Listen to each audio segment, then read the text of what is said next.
is blowing in the wind, ya. Mungkin nggak gitu banyak. Kalau statement tentang bahwa ini pasti jawaban zaman itu tidak mungkin dilakukan karena hanya waktu yang akan bisa membuktikan. Tapi kita bisa membuat kemungkinan-kemungkinan akan jawaban zaman itu sendiri. Kalau A sudah tidak bisa dilakukan berarti B. Kalau B ternyata bukan jawaban berarti C. Jadi kita berarti harus tahu sifat-sifat di dalamnya. Ada beberapa indikasi yang membuat saya merasa bahwa Ma'iyah sangat punya potensi untuk menjawab zaman. Jadi pengetahuan ini bukan berdasar data atau kira-kira, ini berdasarkan menarik dari pemahaman pola. Bahwa ketika Ma'iyah menyebut dirinya organisme, itu menurut saya salah satu indikasi besar bahwa Ma'iyah punya potensi untuk bisa menjawab zaman. Sebelum itu, modal pertama Ma'iyah adalah, kalau tadi ngomong adalah kedaulatan. Kedaulatan itu modal utama karena apapun yang terjadi di dalamnya nanti akan dasarnya dari kedaulatan. Tidak ada maintenance cost-nya dalam tanda petik lah untuk menjaga kebersamaan. Yang saya sebut pola tadi begini. Untuk menjawab negara, untuk menjawab sesuatu yang lebih besar, pasti kita melihat dari komponen-komponen yang lebih kecil. Jadi kalau untuk membuat manusia, komponen lebih kecil adalah sel. Kalau mau melihat musik Kiai Kanjeng, komponen lebih kecil adalah instrumen-instrumennya. Kalau mau melihat motor, itu komponen lebih kecil adalah gearnya, bannya, rantainya, stangnya, dan spion dan segala macamnya. Jadi semua yang lebih kecil itu berkumpul akan menjadi sesuatu yang lebih besar. Apakah Ma'iyah bisa menjawab Indonesia? Berarti di sini posisinya Ma'iyah adalah sesuatu yang lebih kecil. Apakah bisa menjawab yang lebih besar? Saya melihatnya gitu aja. Bukan Ma'iyah besar kecil secara konseptual, besar kecil secara jumlah. Dalam pola kecil besar itu saya sebut sebagai pola penciptaan. Pola penciptaan itu berputar. Dia punya pola yang fix, dan hanya ketika dia sudah selesai pada cycle-nya, pada lingkarannya, dia akan mampu menjawab sesuatu yang lebih besar. Itu mungkin sudah sempat saya omongkan ketika di Bang Wetan. Itu indikasi utama saya kenapa saya mengatakan bahwa Ma'iyah bisa sangat punya potensi untuk menjawab zaman. Karena Ma'iyah adalah organisme yang mampu menjawab Indonesia sebagai organisme yang lebih besar. Bagaimana itu? Itu langkahnya ada 9 cycle di situ, tapi hitungnya nanti ada 7 di situ. Pertama, yang 2 dari Tuhan. Menurut saya pertama adalah gagasan yang dari Tuhan. Gagasan, ide, inspirasi, kemauan untuk bersama, itu semua sing awang wong saka Gusti Allah. Nomor 2 adalah conditioning, diciptakan conditioning. Butuhnya keadaan sehingga terjadinya penciptaan. Kondisi masalah misalnya, adanya ruang dan waktu sehingga keberadaan itu bisa terjadi, itu conditioning. Nah setelah itu baru masuk yang ketiga yang namanya ada. Kelengkapan komponen ini dan sampai di mana itu menentukan kemungkinan apakah dia bisa menjawab sesuatu yang lebih besar. Yang ketiga adalah ada. Ketika dia berada, dia punya potensi tumbuh. Berikutnya adalah tumbuh. Setelah tumbuh, dia punya yang namanya pilihan. Pilihan mau ke arah mana. Tapi pilihan itu ada komponen berikutnya yang namanya pertimbangan kasih sayang dan pengetahuan. Itu satu ranah. Kamu tidak bisa punya kasih sayangmu orang landep tanpa pengetahuan, dan pengetahuanmu tidak berguna tanpa kasih sayang. Tapi pengetahuan dan kasih sayang itu juga tidak matang kalau pengetahuannya tidak diberi dengan kebijaksanaan lebih tinggi lagi. Terus dan kasih sayang pengetahuan itu tidak berguna kalau dia tidak menjadi pemahaman, dan kasih sayang itu tidak berguna jika tidak diimbangi dengan kebijaksanaan. Mana ya? Komen cinta dan pengetahuan, baru kebijaksanaan dan pemahaman. Ini yang Ma'iyah ono kabeh soalnya. Setelah itu setelah itu di atasnya ada yang namanya keseimbangan. Keseimbangan adalah memberi balance antara kanan kiri, atas bawah, sana kemari. Tapi keseimbangan masih belum lengkap karena dia harus kompromis. Kalau keseimbangan itu ada satu konsep lagi di atasnya yang namanya harmonis. yang kesembilan. Nah, pada penciptaan apa saja, arep puisi, arep musik, arep motor, itu kalau dia tidak mencapai titik harmonis, dia tidak akan efektif menjawab menjadi sesuatu yang lebih besar. Nah, apa sebenarnya? Nah, alat musik orang harmonis ya enak didengarkan sebagai musik yang utuh. Nah, tidak menemukan keharmonisannya. Badan nek orang harmonis, yo apa ginjal ribut dhewe engko karo apa jenis ususe dan seterusnya. Nah, saya melihat di Mak Iyah, kita sudah menemukan yang namanya keharmonisan. Tidak perlu keseimbangan sudah terangkum dalam keharmonisan itu tadi. Komponen-komponen yang disebutkan tadi itu menunjukkan, merefleksikan yang saya sebut sebagai keharmonisan. Ketika sudah sampai pada tingkat harmonis dalam satu dalam satu kumpulan, itu akan bisa menjawab sesuatu yang lebih besar, karena dia harus cycle balik lagi ke keberadaan yang lebih ada lagi, mubeng lagi kepada keberadaan, tapi keberadaan yang lebih besar. Jadi ceritanya, apakah Mak Iyah itu berada dengan keberadaannya, apakah dia punya pilihan untuk tumbuh, dan tumbuh itu apakah dia dengan cinta dan pengetahuan dan mempertimbangkan kebijaksanaan dan pemahaman dalam ilmu-ilmu Mak Iyah. Dan setelah itu apakah Mak Iyah menemukan keseimbangannya dan membentuk keharmonisannya dalam diri dan Mak Iyah dan sekitarnya. Kalau itu terjawab, maka Mak Iyah akan menjawab zaman. Itu terserah kita semua. Matur nuwun. Saya akan berikan kepada Cak Nang yang merupakan mewakili induk dari kita semua, karena sebelum ada Majelis Syafaat dan lain, terlebih dahulu ada Pak Bulan yang dimulai 93. Teman-teman sekalian, gini, ini teman-teman di Washington, di New York, termasuk para senior kita di sana, di Philadelphia, Atlanta, dan tadi juga ada tamu dari San Francisco. Itu baru mengenal Mak Iyah sekitar sebulan ini, dan mereka ikut streaming. Mereka jamaah YouTube sebenarnya sudah cukup lama, tetapi mendapat laporan-laporan terus, gambar-gambar jamaah-jamaah kita di mana-mana, dan mereka semua pertanyaannya seperti awal-awal Mak Iyah, yaitu apa sebenarnya misinya Cak Nun? Apa sebenarnya misi Mak Iyah ini? Apakah dia punya program politik dan seterusnya, gitu ya pertanyaannya. Nah, saya perkenalkan sodakoh tadi, kita cuma bersodakoh, jadi tidak penting, saya nggak mikir apakah presiden harus ganti atau tidak saya pikirkan, Mas. Apakah harus kudeta atau revolusi, tidak saya pikirkan sama sekali. Karena itu bukan tujuan, itu jalan saja nanti. Otomatis dia akan terjadi kalau kebenarannya memang sudah menjadi solusi. Dan di antara mereka banyak yang tanya, Mbok Cak Nun mau mimpin gitu ya. Ada yang gitu. Loh, mimpin itu bukan soal mau tidak mau. Ingin memimpin itu saya mengharamkan diri saya, tidak boleh saya ingin memimpin, tidak boleh. Ojo menekok mimpin negara, pengen ngimami aja tidak boleh saya. Dan saru kalau di dalam kebudayaan Jawa mengaju-ajukan diri untuk memimpin. Saya orang baik loh, saya cerdas dan nah, ini baligo guys, cerdas dan guys. Saya cerdas dan amanah loh, milihlah saya. Kemarin di Sidoarjo ketemu sama Bupati yang menjabat Sidoarjo yang akan mencalonkan diri. Wah, ini loh aku gini. Terus disurai wong kabeh, angger kalimat disurai sama semua orang. Dan saya akhirnya menolong Bupati, gini loh Pak Bupati, itu maksudnya Anda jangan emosional dan jangan sentimen sama beliau. Pak Bupati itu maksudnya gini, kalau disingkat pidatonya beliau tadi gini, aku ini pemimpin sing apik lho rek, pilih aku wis ta, itu maksudnya. Gitu. Anda ini termasuk juga logikanya kurang terlatih. Jadi gak guyu kan tak ceritanya kayak ngomong. Jadi Anda, dialektika Anda itu harus dilatih tiap hari. Supaya Anda mendapatkan solusi. Karena kalau Anda kepedesan, Anda minum panas kan begitu kan.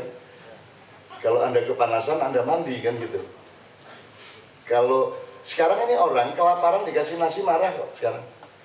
Sakit Disuntik itu dia bilang, kok kamu menyakiti saya? Lu disuntik lagi.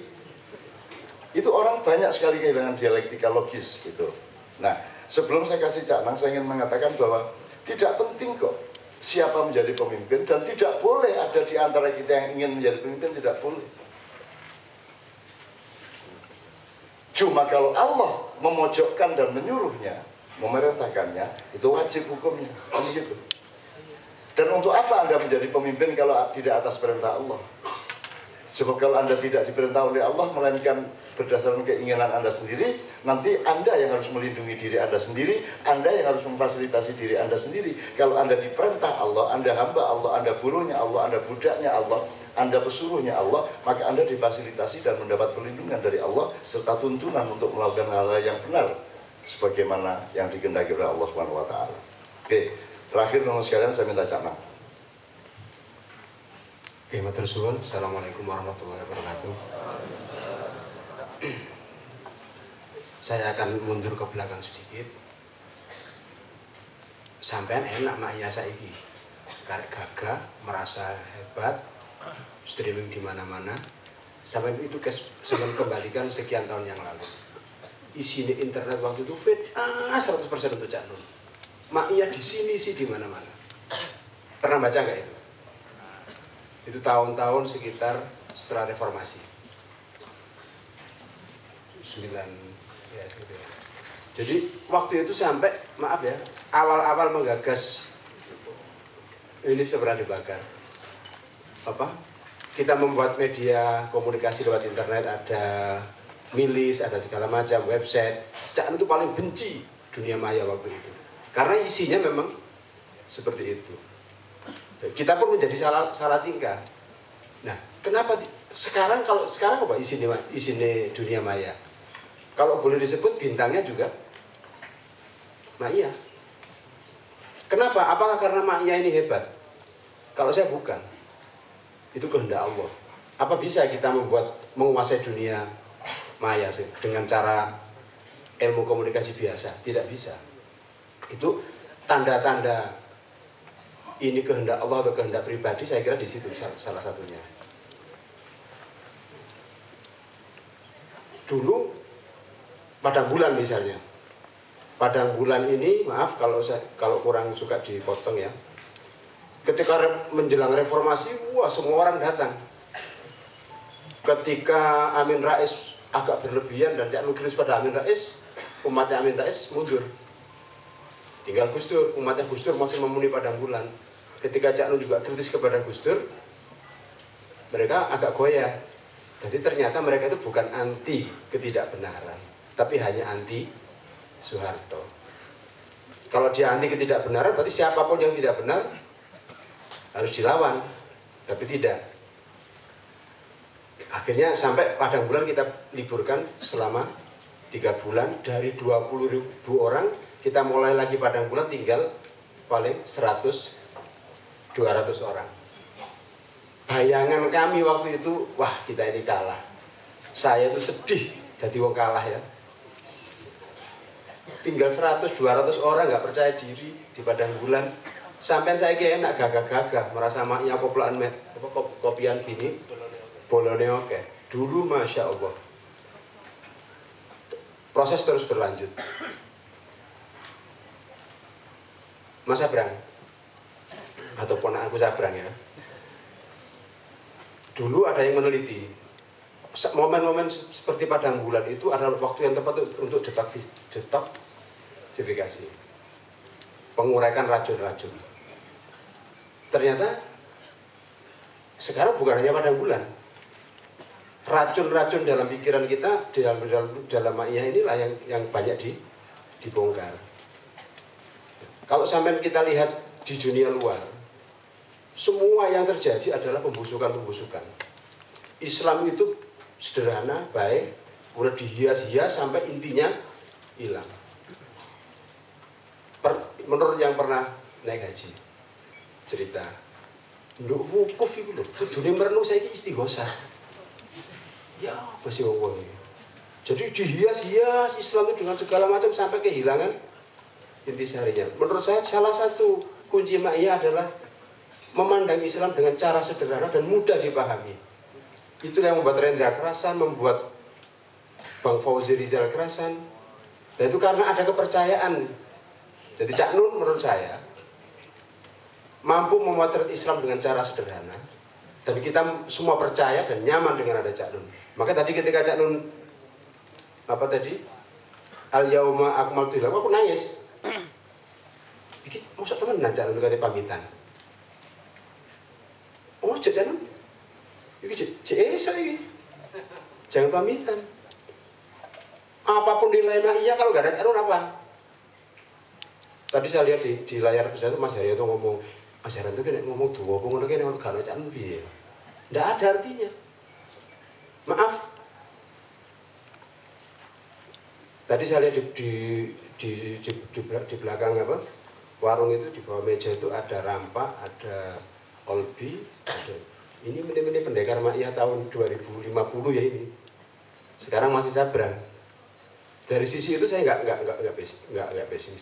Jadi kesimpulan saya terakhir, kita berkumpul, kita bersama ini karena Islam itu sederhana dan melalui Pak Muzamil, melalui Cak Nun, Cak Fuad, kita menyorot Islam dengan cara yang intisarinya yang sederhana.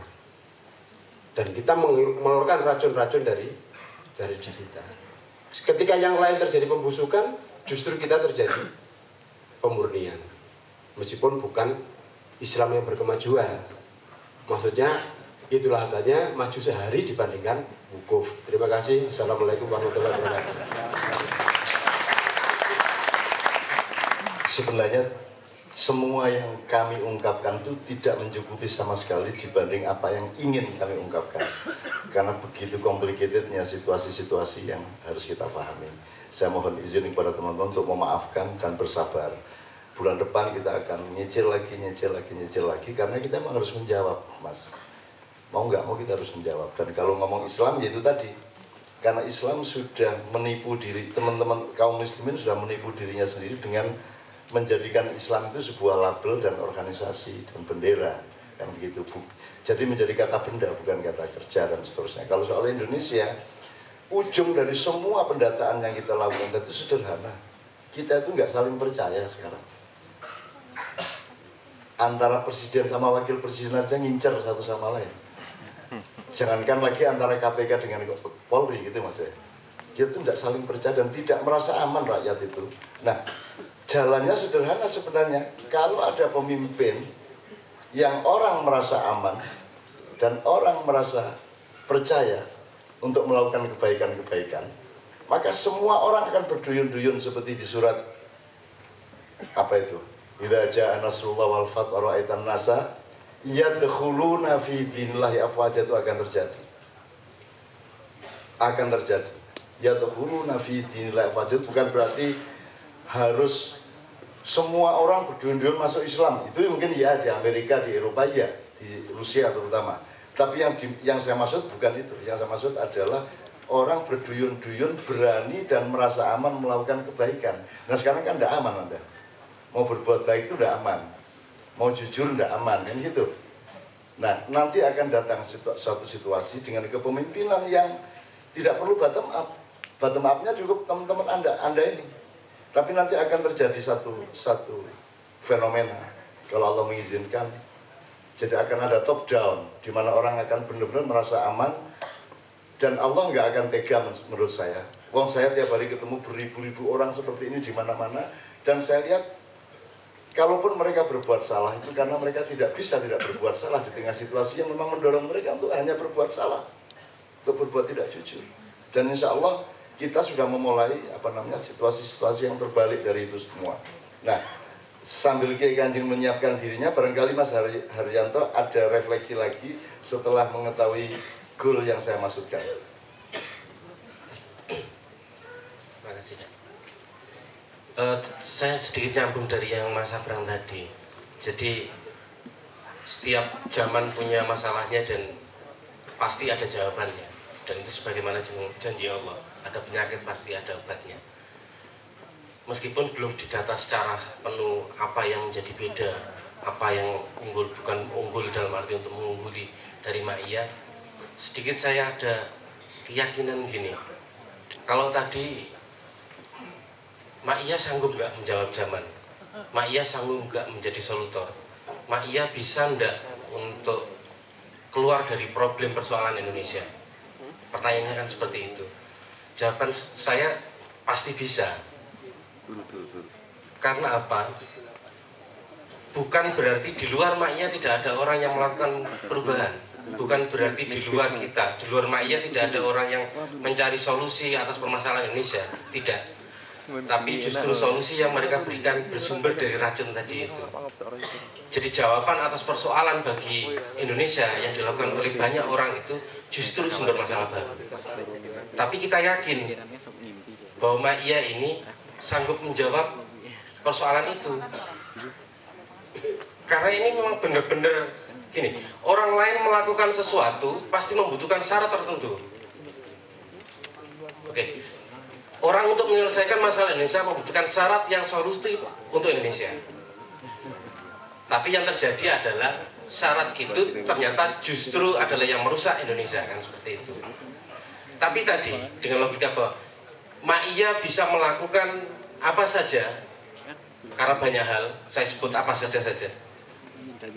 Mak Iya bisa melakukan banyak hal tanpa dipenuhinya syarat-syarat sebagaimana orang lain harus melakukan itu, membutuhkan syarat-syarat tadi itu. Untuk ngumpul membutuhkan syarat konsumsi, Mak Iya tanpa konsumsi bisa. Untuk ngumpul butuh sponsor, Mak Iya tanpa sponsor bisa. Untuk ngumpul itu butuh diberi dana tambahan, dinai amplop dan sebagainya. Tanpa itu bisa. Artinya ini dari contoh sederhana tentang jamaahnya, pengajiannya gitu. Apalagi kalau kita urai di luar itu, maka kesimpulan saya bahwa banyak hal yang bisa dilakukan oleh Mak Iya yang tanpa harus dipenuhinya syarat-syarat itu tadi, maka akan banyak hal persoalan Indonesia yang bisa dilakukan dan diberi jawaban oleh Mak Iya tanpa syarat-syarat itu tadi. Itu kemudian yang terakhir, kenapa kita yakin? Tadi kan berangkat dari kemurnian, berangkat dari kesadaran. Jawab pertanyaannya kan, gue menganggap bahwa itu murni, kita menganggap bahwa itu murni itu berdasarkan apa? Kok murni? Kita menganggap bahwa itu benar apa? Kok merasa bahwa itu benar? Kok jawaban saya karena ada, bagi saya, ada backingnya, ada garansinya. Ada orang yang benar-benar kita percaya, orang yang kita yakini bahwa bisa dijadikan rujukan benar, meskipun itu berangkat dari kedaulatan. Kedaulatan tanpa mendaulat nggak mungkin. Gandengane orang berdaulat itu ya mendaulat. Dia merasa berdaulat karena ada yang bisa didaulat. Nah, dalam hal ini nggak ada yang lain. Bagi saya bisa dan yakin dengan Mak Iya, dengan kemurnian Mak Iya, ya karena saya melihat Cak Nun yang paling murni. Kalau nggak boleh mengunggul-unggulkan, doang aja unggul kok piye. Kalau saya kemudian dilarang jangan mengkultuskan, wah jangan kultus kok. Buat saya, karepku arep kultus ke ben.